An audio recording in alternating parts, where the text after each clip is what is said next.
Y la verdad es que la base de todo lo que hago es una combinación de todo lo que he absorbido, pero en realidad la PNL fue el fundamento de todo.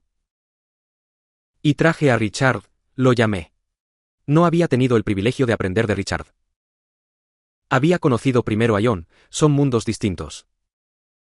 Y John y Richard son personas muy distintas, de formas radicalmente diferentes.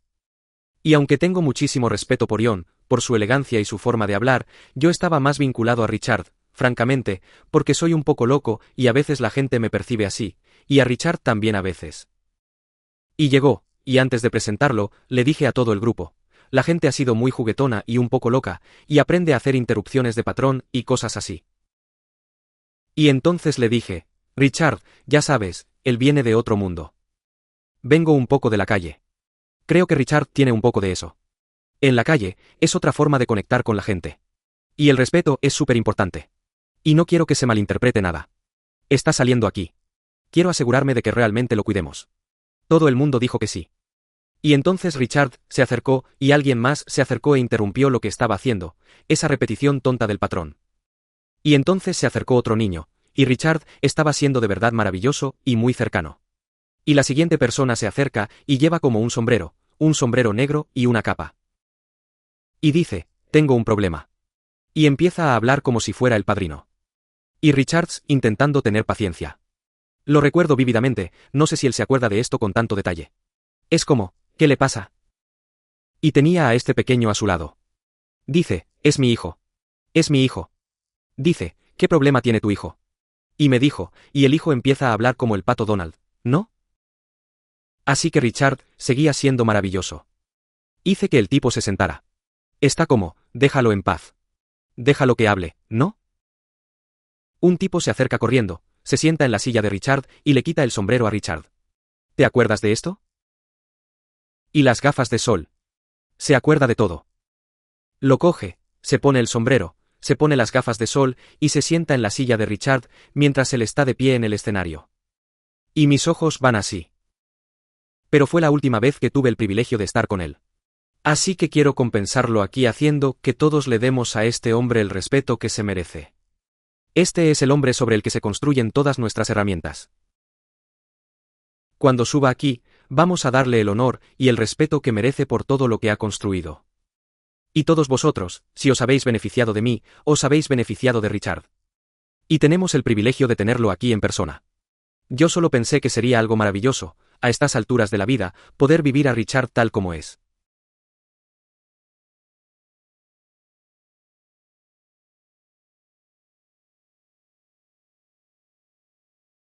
Por cierto, hay algo que me gustaría decir sobre que Tony me invitara aquí. No lo he visto en décadas, pero sí quiero decirte algo que he notado a lo largo de los años. He recorrido este planeta y he dado clases en todos los continentes, menos en la Antártida, y tampoco tengo pensado ir allí. Pero nadie ha cogido mi trabajo y ha inspirado a más gente a hacer algo con su vida que este hombre, Tony Robbins.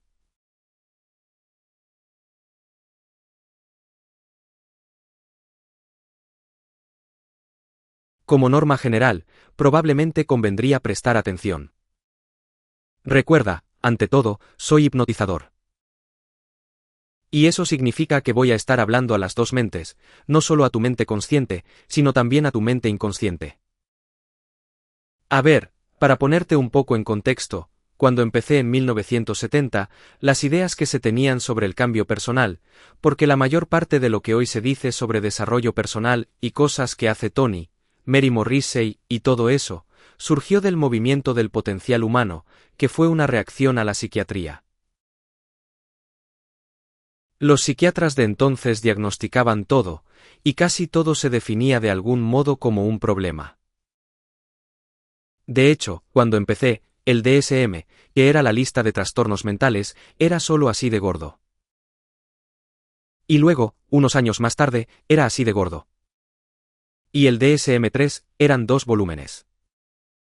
El DSM-4 era enorme. Y ni siquiera sé qué es ahora, porque no me molesto en mirarlo. Porque, por lo que yo veía, la mayoría de esas categorías no valían para nada. Esto empezó con la PNL, porque le daba clases de música a un chico cuyo padre era psiquiatra. Y cuando me transferí a una universidad de 4 años, este psiquiatra me dijo, tengo una casa libre allí.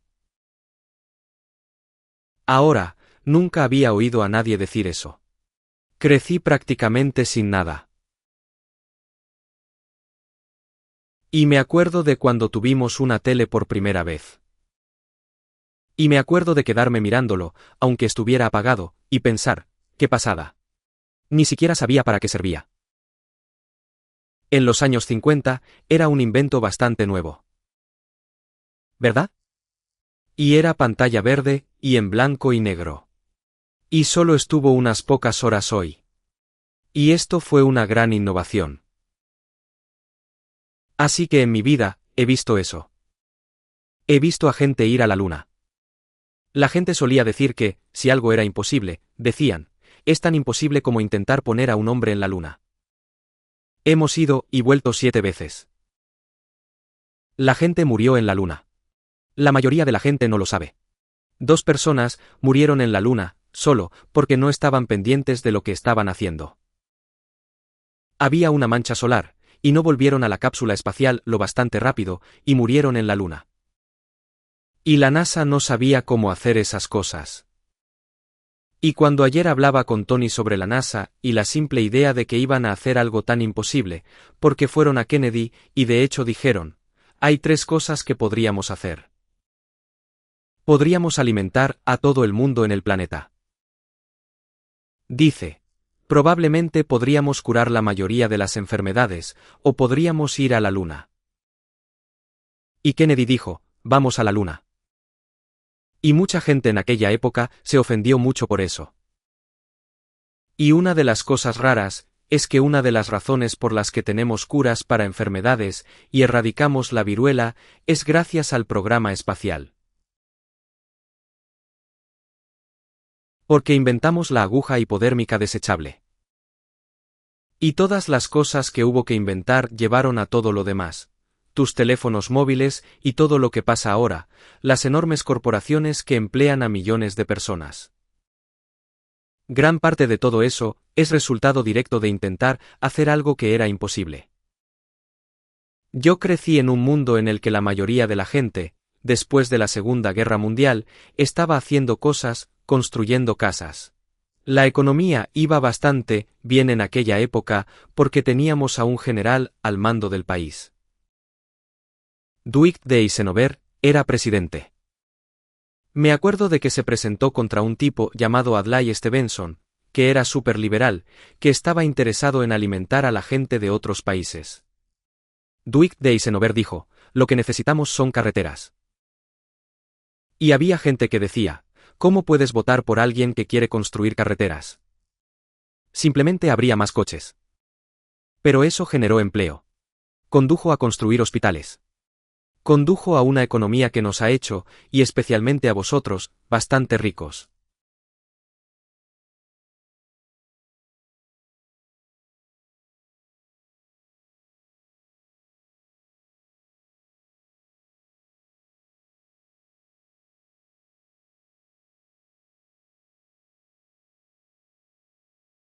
Cuando me mudé a la casa del psiquiatra, estaba llena de libros. Soy un lector muy voraz, y me los leí todos, y me quedé alucinado.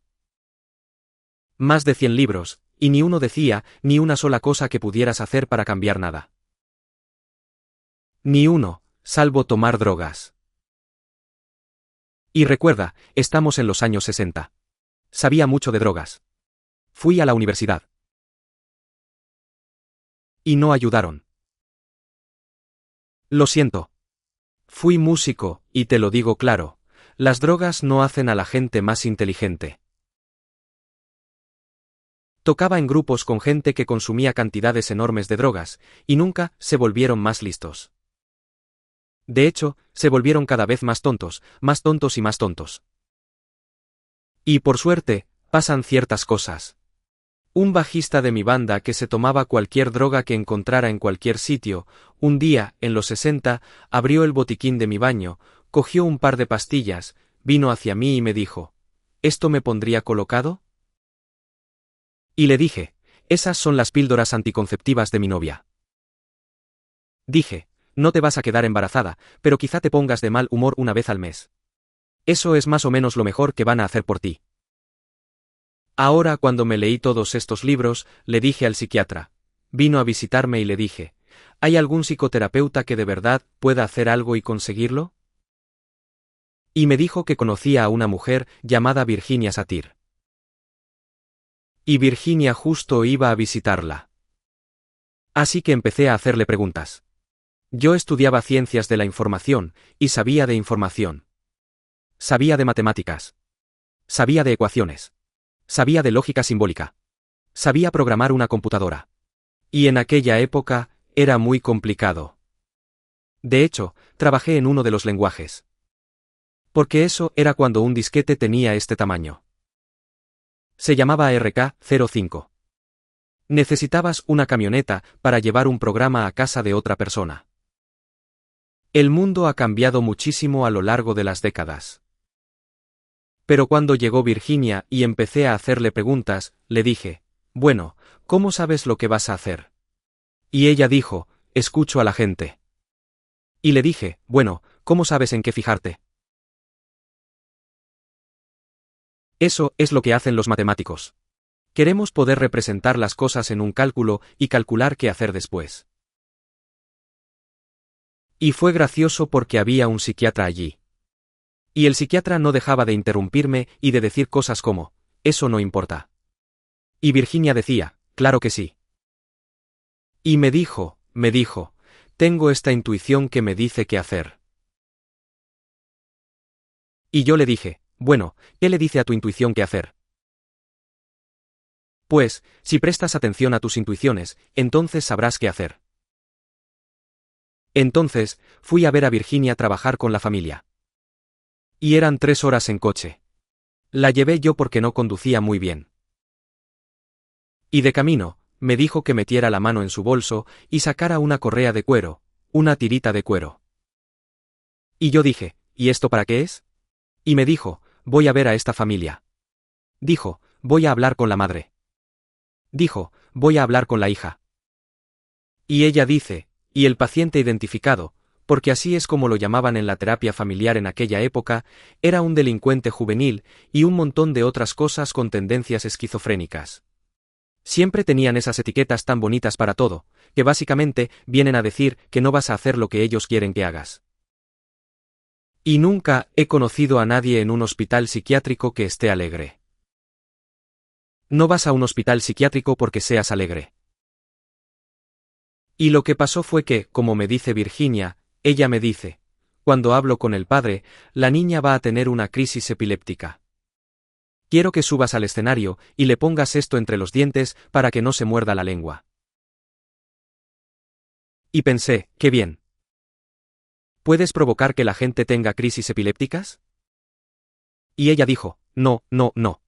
Me dijo, justo cuando hablé con el padre, me dijo, va a empezar a llorar. Y no es de ese tipo de persona. Y la hija va a reaccionar así. Y le dije, ¿y cómo sabes eso? Y me dice, es solo una sensación que tengo. Genial. ¿Dónde? Y ella dijo, en las tripas. Y yo dije, en las tripas. Y le dije, entonces, ¿qué te dice que tengas esa sensación? Y ella dijo, hizo así. Y dice, no sé. Y dije, genial. Eso lo deja todo claro. Y, efectivamente, entramos. Empezó a hablar con esta familia. Nunca los había conocido antes. Solo le habían enviado el historial del caso. Se gira, y empieza a hablar con el padre. Y te tengo que decir que este tipo era un gilipollas. Sé reconocer a los gilipollas. Yo crecí en barrios que estaban llenos de ellos, ¿sabes? Y solo había una manera de lidiar con ellos, y se llamaba un 2x4, ¿verdad? Este tipo era un capullo de primera. Era borde con todo el mundo de su propia familia. Era un auténtico gilipollas, y de repente, Virginia se gira, lo mira y le dice, ya sabes, te escucho hablar y lo único que puedo decir es que pareces tan asustado. Me dijo, Debe de ser muy duro para ti perder el control de tu hija y de tu familia, y has intentado tanto, y has trabajado tan duro toda tu vida. Me dijo, puedo oír cómo se te forman las lágrimas detrás de los ojos. Y este tipo empezó a llorar a gritos, el chaval se cae al suelo, y tiene una crisis epiléptica. Y cogí lo de cuero, se lo metí en la boca y pensé, ¡jo, qué guay! Eso estuvo genial. Alguien hizo algo, predijo lo que iba a pasar. Y cuando volví con el público, había 200 personas mirando, todas psicoterapeutas tituladas. Y todo el mundo no paraba de decir, es tan intuitiva. Ahora, soy matemático. Yo sé lo que eso significa en inglés. Puedo traducir eso al lenguaje humano. Eso quiere decir que no tengo que aprenderlo. Eso es exactamente lo que significa. Quiere decir que no puedo aprenderlo porque ella tiene esas intuiciones. No soy yo. No es algo que se pueda aprender. Y en ese momento tomé la decisión de seguir adelante, averiguar cómo hacerlo predecible, construir un cálculo para ello y enseñar a otras personas a hacerlo. Y esa fue la base del trabajo que hice con John Grinder, que acabó convirtiéndose en la estructura de la magia. Tony mencionó esta mañana la eliminación, la distorsión y la generalización. Esos tres principios se llaman los tres universales del modelado humano, que expuse en ese libro. Y todavía hoy la gente sigue preguntándome de dónde salieron. La respuesta es que me los inventé. Pues, mucha termodinámica, alguien tenía que inventarlos en algún momento. Cuando fundé el campo de la programación neurolingüística, la gente me decía, ¿por qué no quieres estar en el campo de la psicología? Y yo dije, porque tiene un fallo básico. El problema es que tienes que entender que salió mal para poder cambiarlo. En fin, lo que pasó fue que, cuando John Grinder y yo nos juntamos, tomamos el trabajo de Noam Chomsky, que había construido el primer modelo de cómo funciona el cerebro a nivel neurológico. Y trataba del lenguaje y del procesamiento inconsciente del lenguaje. Todo el mundo, en su propio idioma, sabe que es una cosa bien formada. Si naciste en Estados Unidos, sabes reconocer una frase bien formada en inglés, estudies gramática o no. Los únicos que no son los gramáticos, porque se equivocan mucho, porque tienen reglas que no encajan con las intuiciones de la gente. Pero si dices, ideas verdes incoloras duermen furiosamente, la mayoría entiende que no es una frase bien formada. Pero si dices ideas furiosas duermen furiosamente, la gente sabe que eso está menos bien formado que la otra. Pero no tan bien formada como decir que Bob fue a la tienda. Y el hecho de que puedas saber eso sin saber cómo es porque el cableado del cerebro que nos permite aprender idiomas, sin importar dónde hayamos nacido. Y da igual dónde hayas nacido, hay universales que actúan sobre las transformaciones, y puedes predecir cómo la neurología aprenderá el idioma, y si las palabras son distintas o si la sintaxis es distinta. El alemán y el inglés tienen unas 100 sintaxis distintas. No son exactamente iguales, pero tienen unas 100. Y hasta cierta edad, son idénticas, y luego se vuelven más idiosincrásicas. Ahora, una vez hecho eso, empecé a mirar y a hablar con mi amigo psiquiatra. Entonces les dije, ¿qué es lo que ustedes no pueden hacer? Y empezaron a contarme cosas. Éramos un grupo de 6 o 7 psiquiatras y empezaron a decir, bueno, no podemos hacer esto y no podemos hacer aquello. Y una de las cosas que mencionaron fueron las fobias.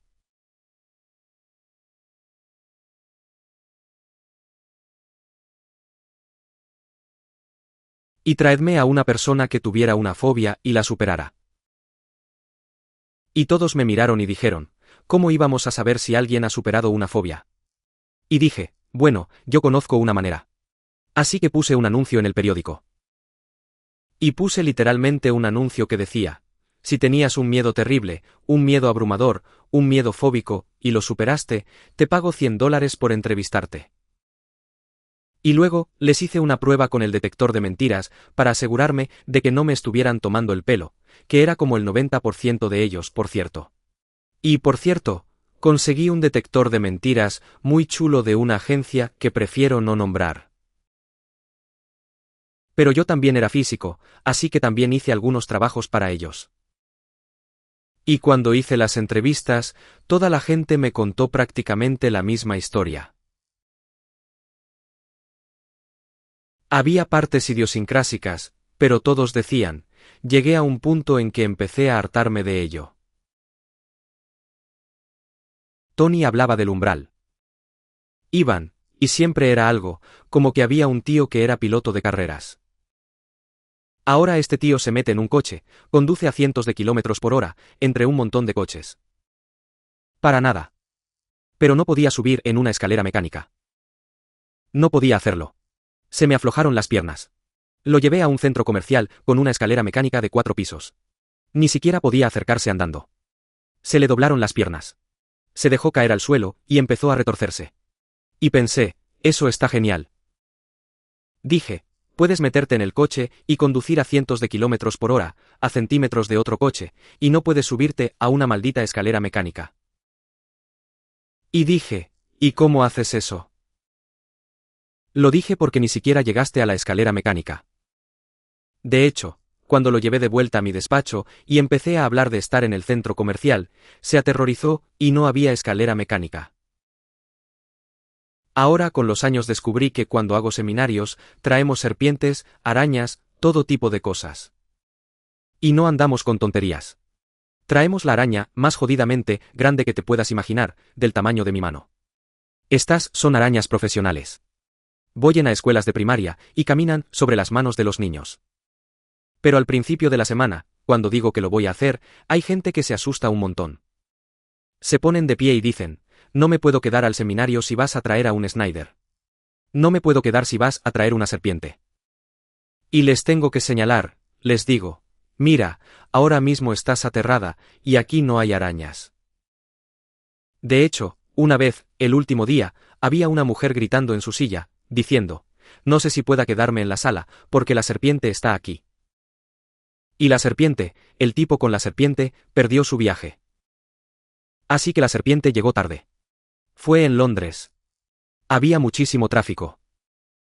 Y de hecho, se llevó la serpiente en el metro de abajo. Lo llevaba en un saco. Me llamó al móvil. Él dice, voy a llegar 1 hora tarde. Y esta mujer está que se sale. Y yo dije, bueno, perdona, la serpiente no está aquí. Es tarde, ¿no? Tendrás que esperar 1 hora y luego asustarte. Y yo dije, pero, si lo piensas, no tienes miedo de la serpiente, porque te asustaste cuando no había serpiente. Te da miedo la idea de la serpiente. No hay mejor manera de asustarte a ti mismo que imaginarte una araña del tamaño de una langosta y verla saltarte encima en esa imagen, que es lo que hace la gente cuando se aterra por algo. Si no controlas tus pensamientos, tampoco controlas tus sentimientos.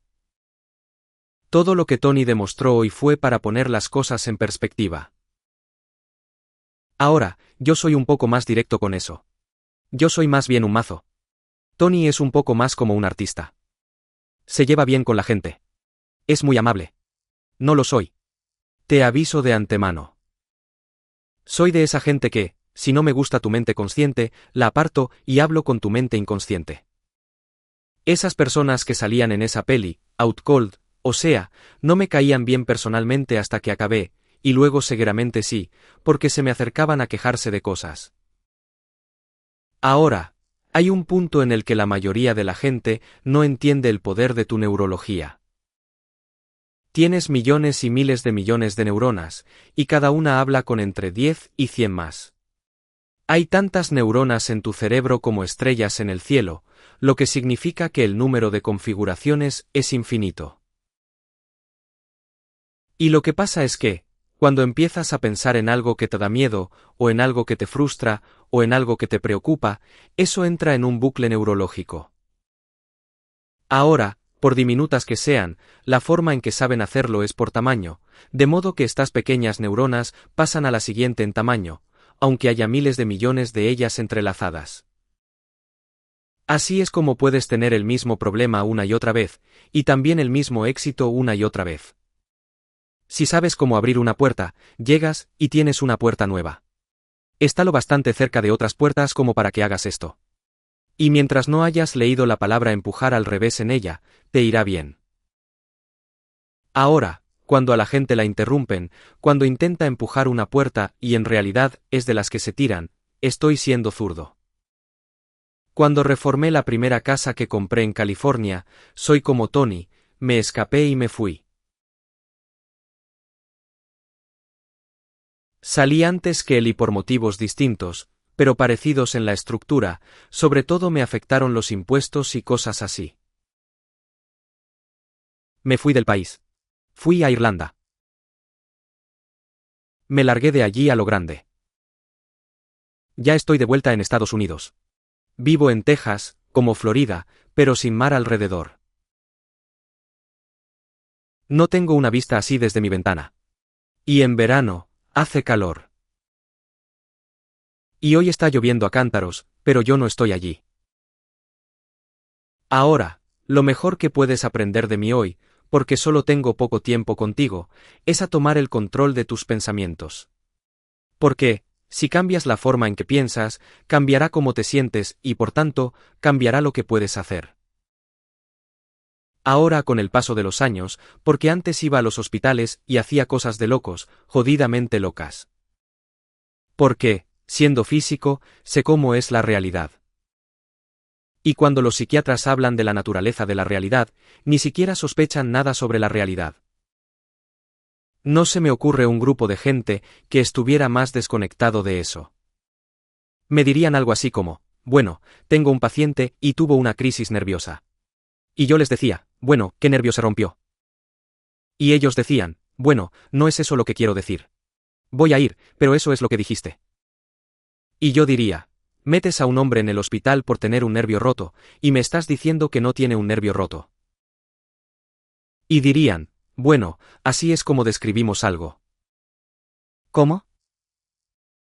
Porque el metamodelo en sí es una herramienta muy poderosa. Es una herramienta diseñada para hacer una sola cosa, resolver problemas. Y si lo entiendes y aprendes el metamodelo, y espero que Tony te haya enseñado cosas, porque lo estaba usando por todas partes aquí. La gente decía, bueno, tengo esto. Y él decía, ¿qué exactamente? Dame un ejemplo. Todo eso viene del entrenamiento en metamodelo, lo hayas aprendido de John Grinder, de mí o de un libro. Da igual donde lo aprendas. Como modelo en sí, todo lo que entra sale, y te lleva por el camino de la resolución del problema. De hecho, reescribí el primer libro que escribí como un libro llamado Problem Solving, y lo publiqué hace unos años. Y, para mí, y por cierto, he escrito 35 libros a lo largo de los años. Por eso llevo tanto tiempo por aquí. Y ninguno de ellos repite realmente nada. Porque siempre quería poder resolver problemas, porque no me gustaba lo que le pasaba al usuario final en el campo de la psicología. Venían con un miedo, y, al cabo de 4 años, tenían 18 miedos. Ahora, eso me demuestra que no están haciendo lo correcto. Ahora, como físico, trabajé en una empresa de I+D. Medíamos el éxito por si las cosas funcionaban o no. Trabajaba concretamente en el campo de la óptica. Hacíamos hologramas y cosas así, un trabajo muy técnico. Las empresas venían y nos decían en que estaban atascadas. Y básicamente, usaba las mismas herramientas que usaba con pacientes psiquiátricos para resolver sus problemas. Lo hice con el ejército, diseñando programas. Tanto Tony como yo trabajamos en el entrenamiento de pistolas, y teníamos a un coronel muy interesante a cargo que nos ponía cosas. Hicimos entrenamiento de sonar. Trabajé con agencias de inteligencia, empresas, todos usando las mismas herramientas porque los problemas personales y los problemas de negocio, en sí mismos, no son distintos por naturaleza. Todo está basado en nuestra neurología. Y si puedes hacer un cambio, eso se queda para siempre. Ahora, en informática, hay algo que se llama máquina de Turing. Y básicamente, lo que significa una máquina de Turing es que guardas memoria, pones un plato en la cafetería, pones otro encima, y baja. Es almacenamiento apilado. Así que el primer plato que sacas es en realidad el último que pusiste. La memoria funciona un poco así, aunque en realidad es holográfica. Todos aprendemos números de teléfono nuevos, y ponemos ese número encima del nuevo, y luego dejamos de marcar el número viejo. Y ahora la mayoría de la gente ni se molesta en recordar las cosas. Lo guardan en el móvil. Si pierdes el teléfono, pierdes a tus amigos. Es un negocio arriesgado hoy en día. Tuve un fallo, y perdí todos mis correos o algo así. Y alguien dice, ¿no tendrás copias de eso? Y alguien dijo, probablemente esté en la nube. Y yo dije, vale, si tú lo dices. Es un buen sitio para eso. Siempre podría redactar otro contrato. No necesito recordarlo todo porque estoy firmemente convencido de que lo mejor del pasado es que ya terminó. Brad, todo eso que hacías con Tony, ¿no? La única cosa es que, cada vez que volvíais y empezabais a hablar de lo desagradable del pasado, os sentíais mal. Ahora, puedo hacer una predicción porque llevo haciendo esto más tiempo del que tú llevas vivo, lo cual es horrible decir, por cierto. Antes era la persona más joven de la sala. Eso ya no tanto. Pero cuando piensas en esos momentos del pasado que te trajeron las emociones y la culpa, ¿la imagen es a tamaño real, más grande que la vida? Más grande que la vida, o sea, como la langosta grande, ¿no? Quiero que pruebes algo rápido. ¿Cuál es tu color favorito? Rojo. ¿Perdón? Rojo, rojo, vale. Ponle un borde rojo de 5 centímetros alrededor.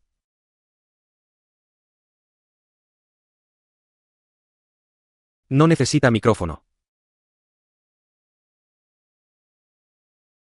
Repito cualquier cosa que sea importante.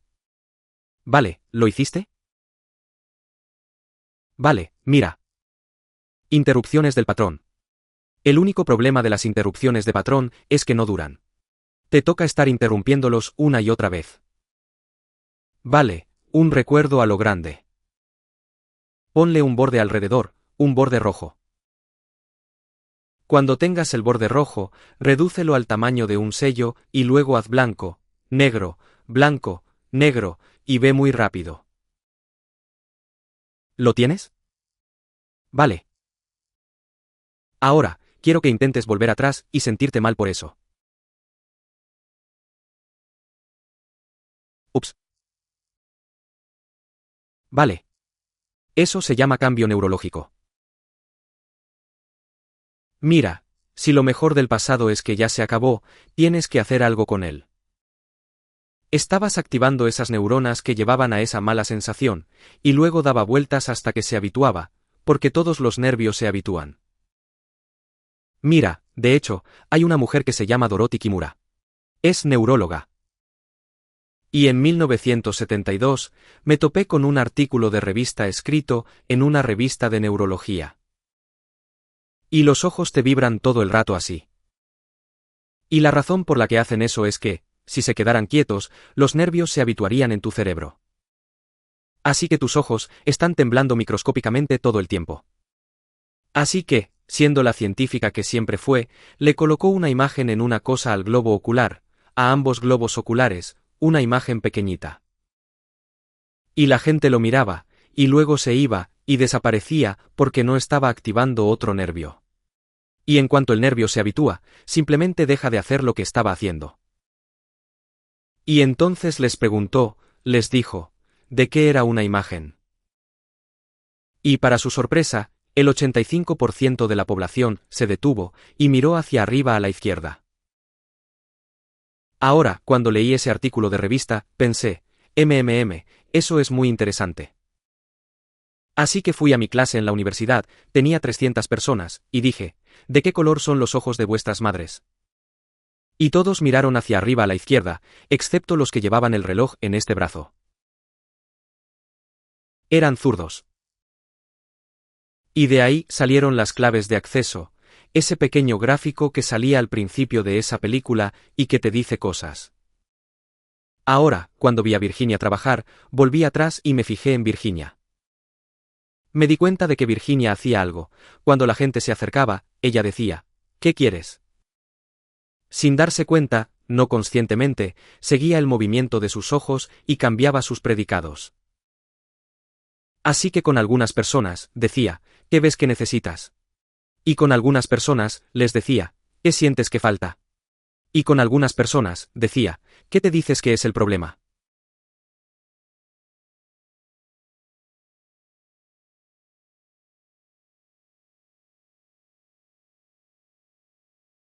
Sabía que estabas agrandando las imágenes porque cuando te parabas y decías, y Tony decía, entonces, cuando piensas en aquello de lo que te sentías culpable, mirabas hacia arriba.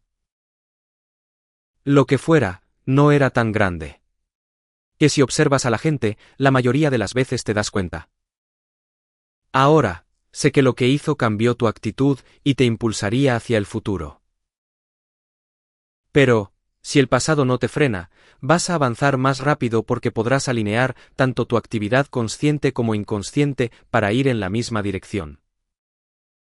Y cuando esas dos no están alineadas, entonces te tropiezas contigo mismo. Empiezas a ir en esa dirección y luego empiezan a surgir las dudas y los miedos, y tienes que seguir apartándolos y hacerlo a pura fuerza de voluntad, que está muy bien, pero no hace falta si sabes cómo funciona tu cerebro. Mi trabajo era averiguar cómo usas la conciencia. Ahora, Tony estaba hablando de en qué te centras. Vale, para mí, la mente consciente es como una linterna en una habitación oscura. Está iluminando unas cosas y no otras. Y si la estás enfocando en el sitio adecuado, entonces irás en la dirección correcta. Si estás intentando salir por una puerta y la estás apuntando al techo, nunca vas a salir. Te vas a chocar con todo. Y el truco de gran parte del metamodelo es hacerte centrarte en la dirección correcta. Tony te hizo centrarte en la dirección correcta. Ahora quiero que pienses en lo que te costaría hacer en este momento. Porque estabas optimista, pero, ¿te parecía fácil lo que ibas a hacer?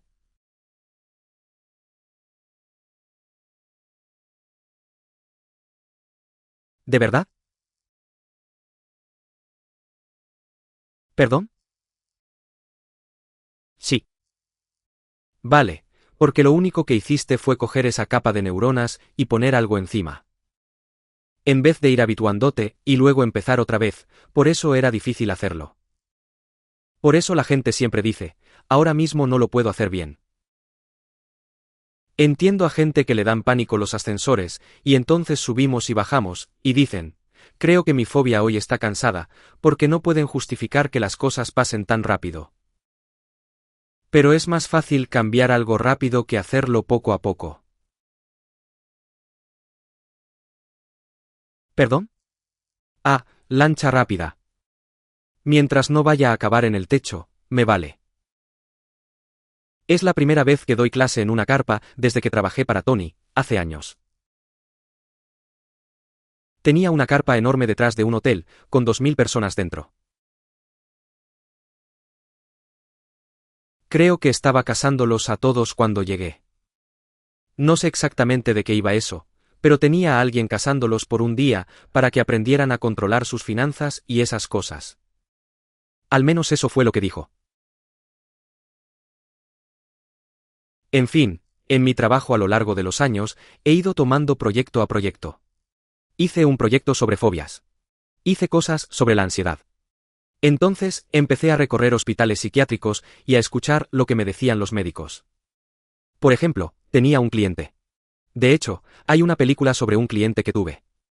Y estos dos psiquiatras me dijeron, ya sabes, este tipo es incurable. Y yo dije, ¿cómo podía saber eso siquiera? Eso dijeron de la viruela. Lo han dicho de todo. Dijeron que era imposible ir a la luna. Todo progreso es imposible hasta que lo haces, por lo que yo puedo ver. Y creer que no puedes hacer algo es la forma más lenta de investigar, en mi opinión. No hay nada más fácil de cambiar que una creencia en sí misma, porque si cambias lo que crees, entonces te resulta más fácil mirar al futuro y no al pasado. Que algo no se haya hecho no quiere decir que no se pueda hacer, solo quiere decir que no se ha hecho.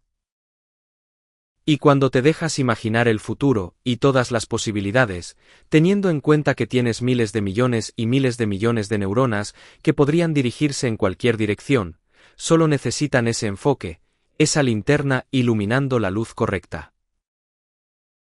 Y sobre todo cuando te marcas un umbral que te dice que sí puedes hacer cosas, y miras lo que has conseguido en tu vida en vez de lo que no has conseguido. Ahora, quiero probar un pequeño experimento con todos vosotros. ¿Os apetece hacer un experimento? Vale. Apoya los pies en el suelo, si quieres. Para algunos de vosotros, eso es más fácil que para otros. He quitado ese taburete de en medio porque vi que Tony tocaba el suelo, y sus piernas solo llegaban más o menos hasta la mitad. Y Tony me saca un pie. Tengo aquí mi diván de psiquiatra, así que, cuando quiero psicoanalizar a alguien, puedo traerlo aquí, solo que no se me da muy bien psicoanalizar. Voy directo al inconsciente y averiguo qué quiere, y lo hago. Bueno, pon los pies en el suelo y respira un momento por la boca, muy hondo. Vamos. Manténlo un segundo y suéltalo despacio por la nariz, y relájate. Vale, otra respiración rápida. Suelta el aire despacio por la nariz. Relájate.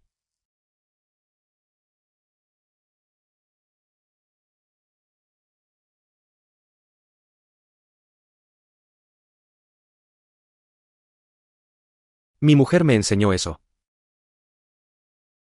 Vale. Acabas de sonreír y de sentirte bien sin ningún motivo. ¿No está genial? O sea, eso está genial. Si puedes ser feliz sin motivo, imagínate si empiezas a tener motivos y a pensar en las cosas que consigues. Pero si no lo haces con todo el cuerpo, entonces no va a tener realmente ese impacto. Ahora, vino a verme una cantante de ópera, bastante famosa. No me dejan decir su nombre. La mayoría de mis clientes que son ricos, no me está permitido mencionar sus nombres. Este tipo era muy famoso y me dice, bueno, dijo, ya sabes, estoy muy motivado cuando estoy en el escenario, pero no consigo ponerme a practicar. Y le dije, ¿de verdad?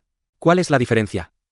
Y se paró y dijo, bueno, dice, cuando estoy en el escenario, y empezó a hacer este gesto, dice, todo fluye sin más. Pero cuando miro la partitura para practicar, simplemente no consigo ponerme a hacerlo. Y así que volví a la neurología, y empecé a mirar la diferencia entre lo que se llama el sistema nervioso entérico. Es todo lo que forman los órganos huecos y sólidos y las conexiones entre ellos, tus intestinos, y suben desde tu cerebro primitivo hasta tu corteza cinestésica, que se superpone en un 40 o 50% con la corteza visual.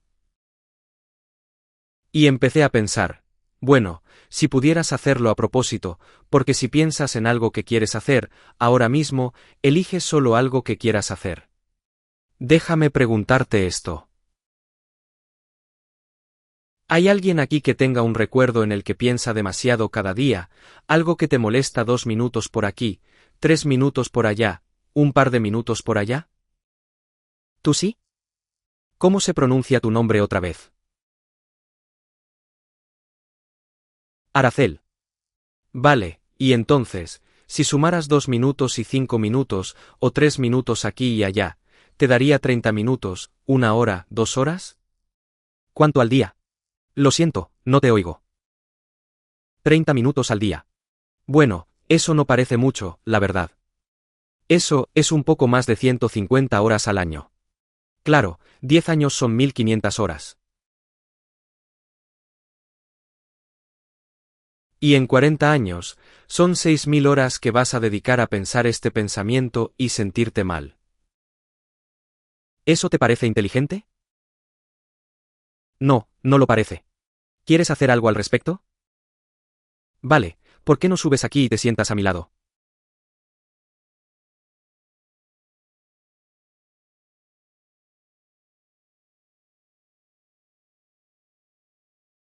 Voy a necesitar que sujetes el micrófono.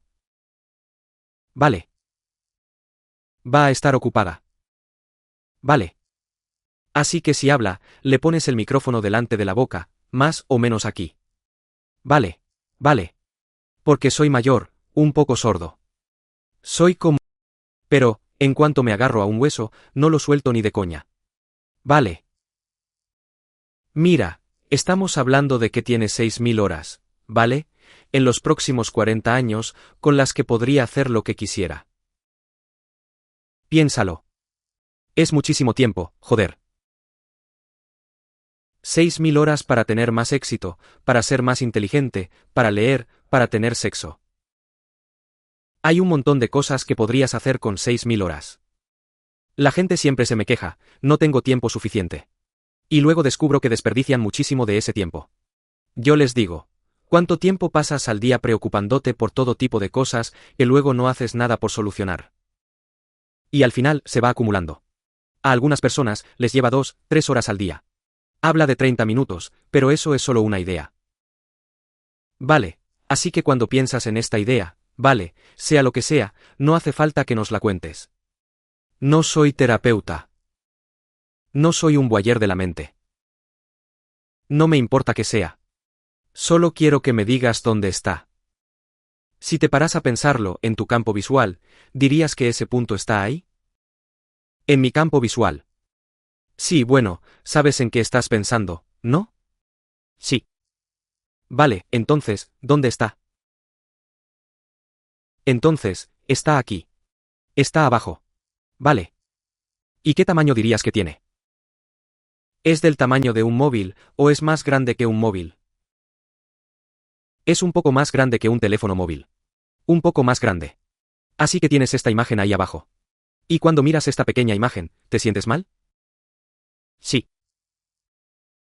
Vale. ¿Y cuando miras esta imagen, te dices cosas a la vez? Sí. ¿Y esa voz está a la derecha o a la izquierda? Está a la derecha. ¿Perdón? A la derecha. Está a la derecha. Sí. ¿Y tiene una voz agradable? No. Vale. Así que te haces una imagen cutre, y te hablas a ti mismo con una voz cutre. Y, misteriosamente, acabas sintiéndote mal. Sí. ¿Eso te parece inteligente? No, vale. Vale, vamos a hacer un pequeño experimento aquí. Voy a darme la vuelta, y solo quiero que me mires. No vas a necesitar esto ni un segundo. Vale, solo date la vuelta. Solo tienes que girar la cabeza. No tienes que girar todo el cuerpo. No hace falta que gires todo el cuerpo, créeme. Vale, solo mírame a los ojos. Quiero que respires hondo cuando yo lo haga. Suéltalo despacio, y voy a mirarte a los ojos, y voy a empezar a alterar mi estado de conciencia, y tú vas a venir conmigo.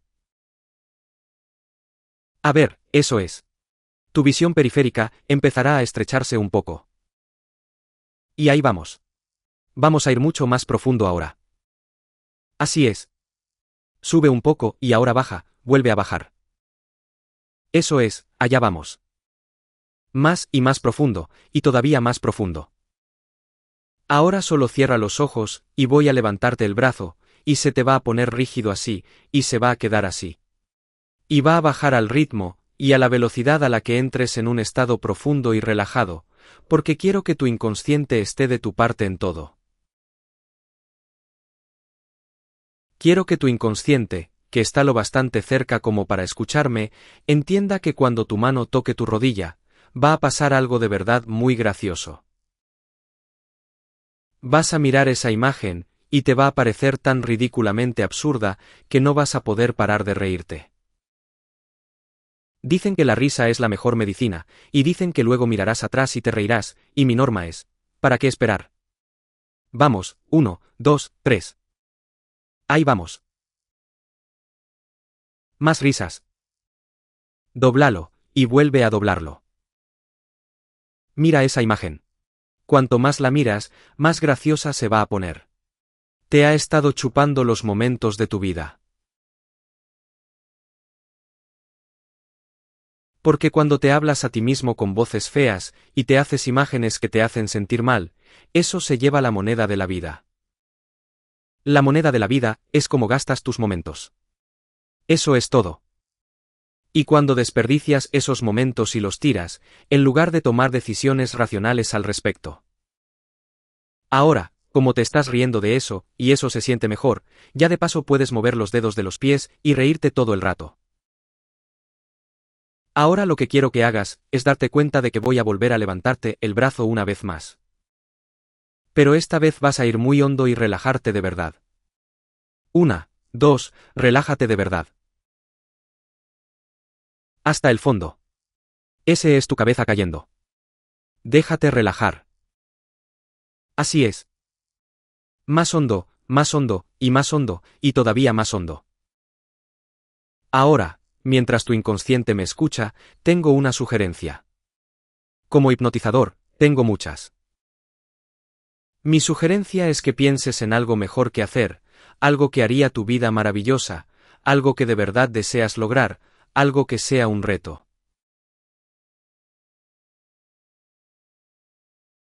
Y entonces lo coges esa imagencita tan pequeña que te ha estado molestando, la encoges hasta dejarla en un puntito, y la sustituyes por esa otra imagen, solo que la haces tan grande que sea tan enorme como esta carpa en la que estamos. Y la miras, y quiero que te humedezcas los labios. Porque el deseo viene de la neurología. Curiosamente, los labios ocupan 1/3 de la corteza motora. Así que, cuando te humedeces los labios con deseo, cambia tu fisiología. Le dice a tu corteza que desee cosas. Ahora, quiero que vuelvas también y mires esa fotito malvada por última vez. Y quiero que respires hondo y suspiras. Suspirar es el equivalente neurológico de haber terminado. Cuando te pegas una buena comilona, y ya estás lleno, apartas el plato y suspiras. Cuando tienes sexo intenso, cuando ya se te pasa el jadeo, suspiras. Hacemos todo tipo de cosas. Cuando corres en una carrera, y ya has terminado de hacer esas cosas, te sientas en el suelo, y das un suspiro profundo. Cuando la gente ve algo emocionante en el cine, cuando termina, todo el público suspira aliviado a la vez, porque es el equivalente neurológico de haber acabado, de haber terminado. Entonces sacas tu nueva y elegante imagen y sonríes. Y duplicas esa sonrisa, y la duplicas otra vez, y coges la capacidad de tener voces en tu cabeza en el mismo sitio, y la sustituyes por una voz mejor. Dice, ahora puedo hacerlo, que tengo tiempo. Tengo todo el tiempo del mundo. Esto es solo una mala idea. Puedes hacerlo con 1000. Ahora, voy a estirar la mano, y te voy a tocar la rodilla, y vas a salir de este estado agradable, placentero y relajado como un cohete. Vas a tener una sensación abrumadora de motivación. Y igual que él tuvo esa sensación que iba en círculo, y se hacía más fuerte, tus sentimientos van a hacerse más fuertes porque vas a querer hacer esto, y lograr estas cosas, y sacar adelante lo que tengas que hacer el resto de tu vida. 1, 2, 3, hasta arriba. Muchas gracias, cariño.